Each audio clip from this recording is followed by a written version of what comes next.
নমস্কার, পাকবিচিত্রা সকলকে স্বাগত জানিয়ে আমি আজ আপনাদের আরেকটি নতুন রেসিপি করে দেখাবো কিমা ছোলার ডাল। তার জন্য এখানে আমি 250 গ্রাম ছোলার ডাল নিয়েছি। ডাল আমি ভালো করে ধুয়ে সারা রাত ভিজিয়ে নিয়েছি। চিকেনের কিমা নিয়েছি 250 গ্রাম। কিমা আমি পরিষ্কার করে ধুয়ে নিয়েছি। একটি মিডিয়াম সাইজের সাদা আলু আমি একটু ছোট ডুমো করে কেটে নিয়েছি। আলু আমি পরিষ্কার করে ধুয়ে নিয়েছি। এখন নুন হলুদ মাখিয়ে নিব। অল্প পরিমাণে নুন হলুদ দিয়ে ভালো করে মাখিয়ে নিব। দেখুন আমার মাখানো হয়ে গেছে। এখানে ফোড়নের জন্য নিয়েছি 4টে ছোট এলাচ। এলাচের মুখটা আমি ফাটিয়ে নিয়েছি। 1 টুকরো দারুচিনি, 1টি লবঙ্গ, 1টি তেজপাতা, 1টি শুকনো লঙ্কা, চা চামচের হাফ চামচ গোটা সাদা জিরে। এখন ডাল আমি প্রেসার কুকারে 2টি সিটি দিয়ে নেব। এখানে আমি 250 ডালের জন্য 3 কাপ জল নিয়েছি। এখন আমি ঢাকা দিয়ে সিটি দিয়ে নেব। আলু ভাজার জন্য গ্যাসে একটি ননস্টিক প্যান বসিয়ে পরিমাণ মতো সাদা তেল দিয়ে গরম করে নিয়েছি। আগে থেকে নুন হলুদ মাখানো আলু আমি দিয়ে দিচ্ছি। এখন নেড়েচেড়ে গ্যাস লো টু মিডিয়ামে রেখে হালকা লাল করে ভেজে নেব।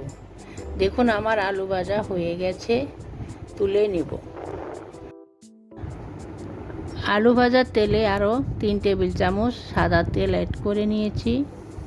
এখন ফোড়ন দিয়ে দিচ্ছি। ফোড়ন ভেজে নেব গ্যাস লোতে রেখে। আমার ফোড়ন ভাজা হয়ে গেছে। ফোড়ন থেকে সুগন্ধ বেরোতে শুরু করেছে। এখন দিয়ে দিব 3টি মিডিয়াম সাইজের পেঁয়াজ কুচি। গ্যাস আমি লো টু মিডিয়ামে রেখে হালকা লাল করে ভেজে নেব। দেখুন আমার পেঁয়াজ হালকা লাল করে ভাজা হয়ে গেছে।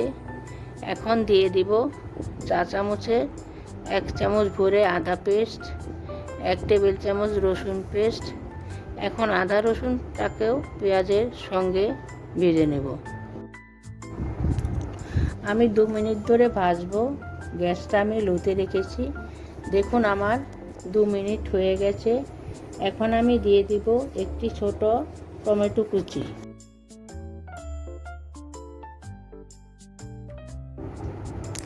চা চামচের 1 চামচ হলুদ গুঁড়ো, লঙ্কা পেস্ট চা চামচের 1 চামচ, জিরে গুঁড়ো চা চামচের 1 চামচ, নুন চা চামচের 1 চামচ,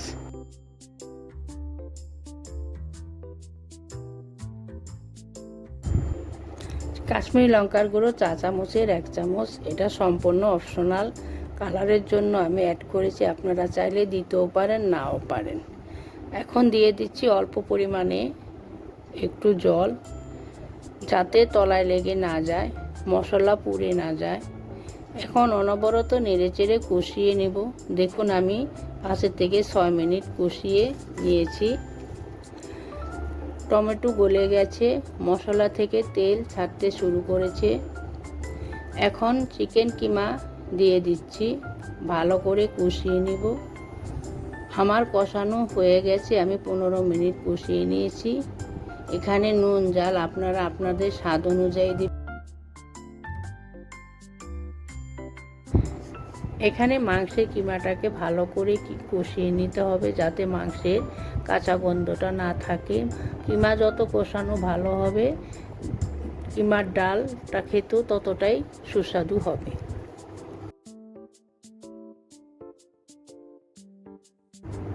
দেখুন আমার কষানোর পর কালারটাও চেঞ্জ হয়ে গেছে, দেখতে কতটা লোভনীয় হয়েছে।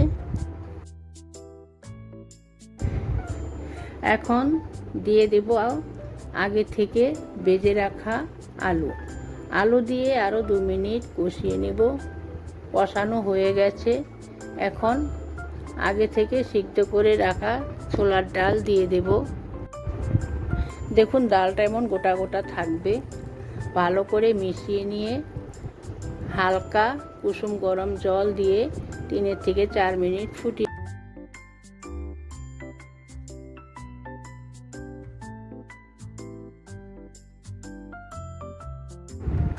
আমার রান্নাটা প্রায় হয়ে এসছে। এখন আমি চা চামচের হাফ চামচ গরম মশলা গুঁড়া দিয়ে দিচ্ছি।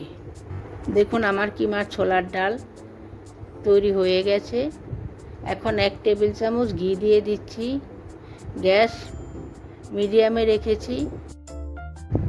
আপনারা চাইলে একটু চিনি অ্যাড করতে পারেন, আমি অ্যাড করিনি। এখন আমি ঢাকা দিয়ে 4 থেকে 5 মিনিট রেখে দেব। এখন নামিয়ে নিচ্ছি। আমি যেভাবে রান্না করলাম আপনারাও বানিয়ে লুচি, রুটি, পরোটার সাথে খাবেন, খুব ভালো লাগবে। আমার চ্যানেলটি সাবস্ক্রাইব করবেন, ভিডিওটি দেখবেন, পাশে থাকবেন। ধন্যবাদ।